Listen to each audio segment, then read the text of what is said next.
En fait, je suis séparée, ça fait 8 mois. J'étais en relation, ça faisait 3 ans. J'avais refait ma vie parce que j'ai un enfant d'une autre relation.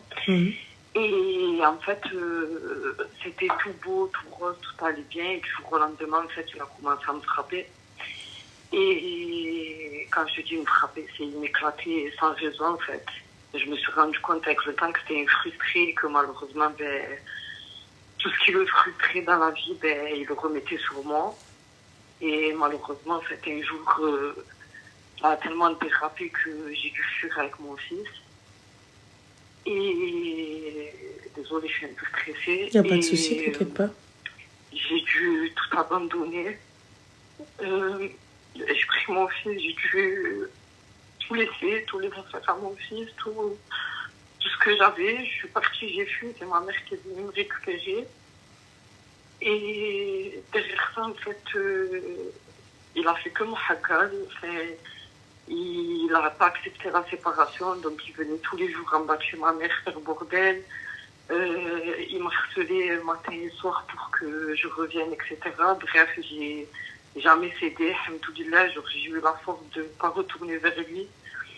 Et bref, je m'en suis remise avec le temps, j'ai retravaillé, j'ai fait en sorte de mettre des sous de côté, j'ai repris un appartement. Juste une petite question, ma chérie. Est-ce que tu as appelé la police, tu l'as traîné en justice? Oui, en fait, je me sentais tellement hackal que j'ai appelé la police et je leur ai dit de venir le prendre et j'ai déposé plainte. Et j'ai montré toutes les photos des blessures, j'ai donné un certificat médical où de base j'avais aménagé en dehors j'étais du sud de base, donc du coup j'étais partie dans le nord avec lui. Et le jour où ma mère est venue me récupérer, que j'ai fui, quand je suis revenue dans le sud chez ma mère, le médecin qui m'avait reçu, il m'avait fait un certificat médical avec 14 jours d'ITT. Et qu'apparemment c'était énorme. Que tout le monde était choqué parce qu'apparemment, je connais pas moi les jours d'ITT, etc. Donc j'ai déposé plainte. Il a été jugé, il a pris 1 an et 3 ans d'interdiction de rentrer en contact avec moi ou mon fils. D'accord. Et du coup, il continue à rentrer en contact? Exactement. Et pourquoi est-ce que tu n'appelles pas la police? En fait, il reprend contact avec moi, mais pas directement. C'est-à-dire que, en fait, il va tout faire pour que c'est moi qui vais limite le recontacter. Je te donne un exemple. Ouais. Il m'a enlevé la voiture. C'est-à-dire qu'il t'a enlevé la voiture? Et dans les papiers, elle était à son nom. Quand il a vu que je ne voulais pas retourner vers lui, la voiture, il me l'a enlevée. Et mais la voiture, elle a lui, ma chérie. Et à son nom. La voiture, oui, elle a son nom. Bah alors c'est normal, il est venu récupérer son bien, il est où le problème? Oui, non, après sur ça, de base c'était ma voiture à moi, mais bon voilà, elle était à son nom, donc sur ça elle est à lui. Oui, voilà, sur ça la vérité, je peux rien dire. Donc je ne me suis pas opposée au fait qu'il soit venu la récupérer, la envoyer donc il est où le souci? Il t'a enlevé la voiture? Derrière la voiture, par exemple, il a donné à une fille. Cette fille-là, elle travaille en face de chez ma mère. Et du coup, il est où le problème? Non, sur ça, il n'y a aucun problème. C'était en gros pour t'expliquer que lui, il ne va pas me contacter directement. Il va m'appeler qu'un inconnu. Mais comme je réponds, il ne va pas parler. Bah, ma chérie, pourquoi tu réponds à l'inconnu? Moi, j'ai un truc super. Hein. J'ai bloqué les appels inconnus. Oui. Je te jure, wallah, que les trucs, les numéros en inconnu, je les avais bloqués. Jusqu'à un jour, je travaille dans le ménage. Et un client chez qui je devais aller travailler m'a appelé en inconnu. Je ne réponds pas, je suis désolée. Soit vous donnez votre numéro de téléphone, soit non. Ouais, j'ai pas... Franchement, ouais, sur le truc, j'ai pas... Donc voilà, donc... à la chose. Mais ça serait trop long, en fait, à tout expliquer. Mais en fait, le seul conseil que si je peux te demander à l'heure d'aujourd'hui, c'est...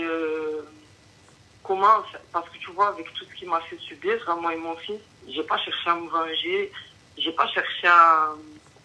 je sais pas comment te dire, il y a des filles qui vont pas accepter une séparation, il y a des filles qui vont pas accepter tu vois, plein d'actions de certains mecs, etc. Quand la relation est finie, moi, j'ai tout accepté, j'ai fermé ma bouche. Mais ma chérie, tu me dis, rentre en contact avec toi indirectement. C'est-à-dire, Oui. j'ai besoin de plus de détails. C'est-à-dire. Ben, c'est-à-dire, comment t'expliquer ça? Parce que si la fille, elle passe devant toi avec la voiture et que tu prends ça pour une prise de contact, c'est toi le problème. Non, pas du tout. Non, ça, c'est un exemple que je te donnais pour te dire dans quel sens, en fait, il cherche à me titiller pour que ce soit moi qui rentre en contact avec lui. Mais pourquoi rentrer en contact avec lui alors que la meuf, elle passe avec la voiture? Je comprends pas. Ben, parce que lui, en fait, dans ça serait trop long, en fait, à t'expliquer. Ça serait trop long à expliquer. Non, c'est juste, c'est très simple. C'est un exemple. Comment il rentre en contact avec toi? Parce qu'en fait, on habite dans le même quartier de base. De base, on est du même quartier, donc ça le renseigne sur mes va-et-vient, ça va le renseigner sur ce que je fais, sur ce que je fais pas. D'accord, mais du coup, il ne rentre pas en contact avec toi. Donc comment rentre-t-il en contact avec toi? Il a essayé de rentrer en contact avec moi déjà par les appels. Alors, si c'est par les appels, police directe, puisque tu as une ordonnance restrictive. Moi, les gens, je porte plainte contre eux. Donc encore, comment? Tu sais pourquoi je te dis ça? Pour savoir très exactement quoi. Parce que des fois, tu sais, on peut être amené à voir en fait des choses et à se dire non mais il veut le faire, il veut rentrer en contact et donc finalement toi tu prends ton tel et tu l'appelles. Donc là c'est toi qui rentres en contact avec lui et plus l'inverse. Non, moi j'ai voilà. pas fait. Donc moi je veux savoir qu'est-ce quoi? C'est quoi? Je t'ai dit déjà il m'appelle, après il fait des faux snaps en m'ajoutant. Bah, ma chérie, t'es pas un personnage public. T'es pas un personnage public, donc ton snap est fermé. Il peut faire autant de snaps qu'il veut en t'ajoutant. Si je ne connais pas cette personne, je ne l'ajoute pas. Fin de l'histoire. Ouais, après, ça c'est vrai. Non, sur ça c'est vrai. Après, voilà. Non, sur ça c'est... Regarde, parce que là, tu m'as dit les appels inconnus. Je t'ai donné une solution. Tu bloques les appels en inconnu. Tu m'as dit, oui, mais il crée des faux comptes, il m'ajoute sur Snap.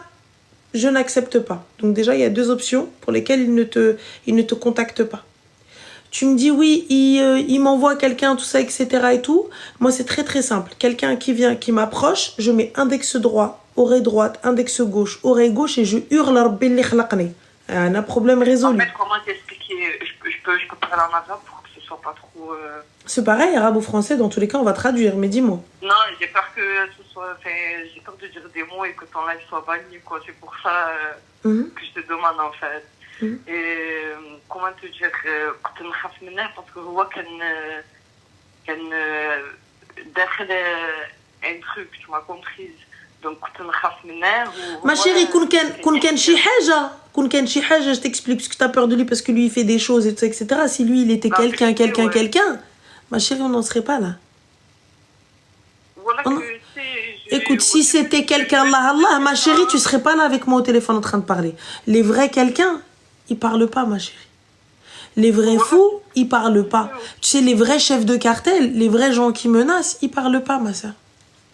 T'es de Marseille, non? T'es de Marseille ou pas?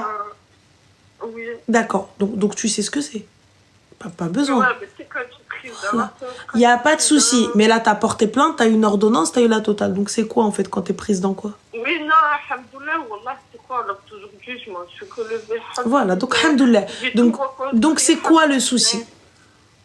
Le seul conseil que je pourrais te demander, en fait, c'est comment vivre avec une rage que tu n'as pas pu...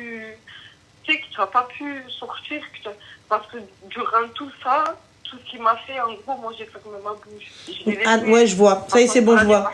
D'accord, donc en fait, en gros, c'est comment passer au-dessus, parce que tu n'as rien fait, tu t'es pas... Donc la haine, le seum, la totale. Ma chérie, en fait, regarde, t'as un enfant, c'est ça? Oui. Il a quel âge, ton enfant? Il a 10 ans. Masha'Allah, Allahumma barik. Donc là, ta meilleure vengeance, c'est ta réussite. C'est l'éducation de ton fils. Écoute.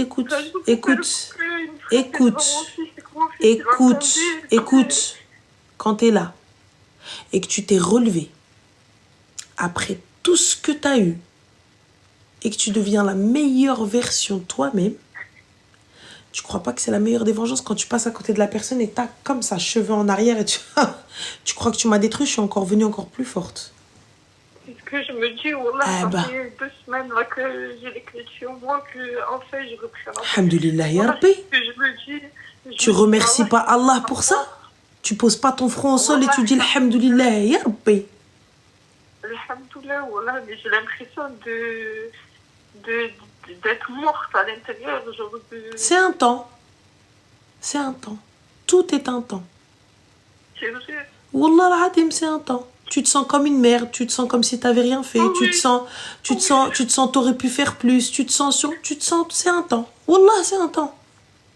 Le temps que tu te fasses, le temps que tu acceptes, le temps que tu avances, le temps que tu dises en fait en vrai de vrai, c'est lui la merde. C'est un temps, tout est un temps.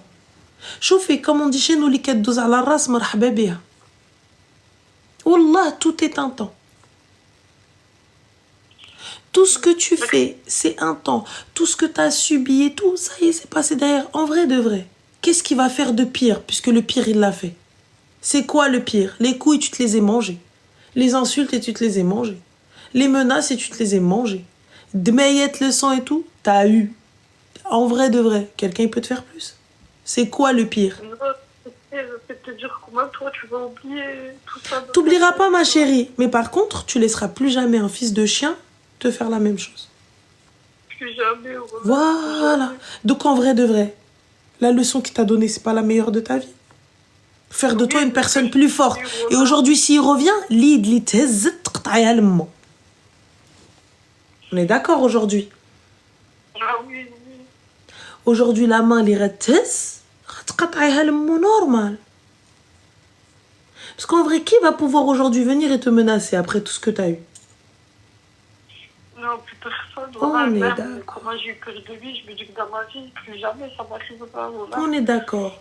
Et aujourd'hui, comment tu veux menacer une mère? Tu vois? Comment tu veux menacer une mère? Comment tu veux attaquer une mère si ce n'est par son enfant? Ouais, il m'a fait la misère avec moi aussi. Ouais, il m'a fait la misère. Eh ben, ma chérie, moi, ce que je te conseille, le psy, c'est extrêmement important. Va soigner ta tête pour pouvoir ensuite avancer. Moi, personnellement... Voilà, j'ai honte d'en parler. Mais le psy, il est là pour ça. Le psy, il est là pour ça. Oui, je sais ce que j'y aille, mais voilà, des fois, je sais pas, j'ai l'impression d'avoir honte. Pourtant, je sais que non. Je sais qu'il faut pas avoir honte, mais je sais pas. Voilà. C'est lui qui doit avoir honte, c'est pas moi. Moi, j'ai pas à avoir honte. T'as pas à avoir honte parce que voilà, t'avais peut-être pas la force. Aujourd'hui, tu l'as. Non? Ouais, voilà. Avant, tu sais quoi? Aujourd'hui, par contre, si tu réacceptes, oui, honte à toi. La première fois, c'est honte à toi. La deuxième fois, c'est honte à moi. On est d'accord? La dazet marra. Ça y est, dazet, تعلمتي, كليتي, تخبطتي, ضربتي, تعيرتي. Ça y est, c'est bon. Tu vas faire quoi? Tu peux plus. Tu sais, le problème quand t'es maman, ma chérie, c'est que tu peux plus être dans cet état. T'as plus la chance de pouvoir pleurer tranquille. T'as plus la chance de pouvoir déprimer tranquille. Tu peux plus. Il est chez ma mère, pour ça j'étais un peu choquée de vider mon sac. Voilà. Et t'as vu? Donc c'est pour ça, donc qui maintenant? Et après, non, d'être. Voilà, je vous le dis, les gars, quand t'es maman, t'as plus cette chance-là. Tu peux plus, t'as plus le droit. Tu peux plus te poser et pleurer. Tu peux pas te poser et déprimer. Tu peux pas te poser et rester tranquille à rien foutre, à penser à rien, à te laisser te morfondre. Tu peux plus rien faire. Ça veut dire que si tu pleures, ton enfant viendra te dire, maman, pourquoi tu pleures? Si tu sais, mais pourquoi ceci? Donc, Arti chauffé. Qui ce soir, mets-toi un film où tu vas bien piquer toutes les larmes de ton corps. Va توضاي va توضاي, va prier, demande à Allah, il donne la force ou اسمته إن شاء الله يحفظك يحفظ وليدك et نوضي. C'est tout. Et pour le coup, wallah, ça va aller. Qu'est-ce que après quoi? De toute façon, un chien reste un chien, t'inquiète même pas, il reviendra en demandant pardon. Et tu sais, Rabbi fait très très bien les choses. Tu sais, Rabbi fait très bien les choses. Rabbi, en règle générale, quand tu fais la doua de l'opprimé, Wallah, tu quittes pas cette terre tant que t'as pas vu celui qui t'a fait du mal. Merci beaucoup, ma soeur. Wallah, ça me fait Avec du plaisir, bien. Zen, Wallah, avec plaisir. Mais comme je te dis, va voir, t'as des séances qui sont remboursées, ma belle. Hein, par la sécu pour le psy. Tu sais, c'est important, juste pose-toi, raconte. Pose-toi, raconte un peu, parle un petit peu, et ensuite, Salem, il n'est pas dit que tu retournes voir tout le temps le psy. Il n'est pas dit que tu prennes les 12 séances. Si tu as besoin d'aller discuter, discute. Si tu n'en as pas besoin, deviens la meilleure version de toi-même. Hentia, qui lui crut que tu allais avoir un appart? Ah, ouais, t'as un appartement, alhamdoulilah. Tu es en train de meubler petit à petit. Alhamdoulilah. Rome, elle s'est pas construite en un seul jour. Rome, elle est sortie de terre. Tranquille. Pchouïa, si t'as pas aujourd'hui, tu auras demain. Ouais, c'est sûr. C'est tout. Et s'il n'y a pas demain, après-demain. Et khair. Merci beaucoup. Je te fais des gros Je t'en prie, Zine, prends soin de toi et prends soin de ton fils. Et ne laisse plus aucun clochard lever la main sur toi. Ouais, plus jamais, voilà. Et surtout, s'il y a des filles qui sont dans la même situation, voilà, oser en parler, même à une copine, même à n'importe qui, voilà, n'importe qui, parlez-en, ne restez même pas dans ça, voilà. Exactement. Et khair, Inch'Allah. Je t'en prie, Habiba. Bisous, Zine, prends soin de toi. Slama. Vous acceptez l'inacceptable.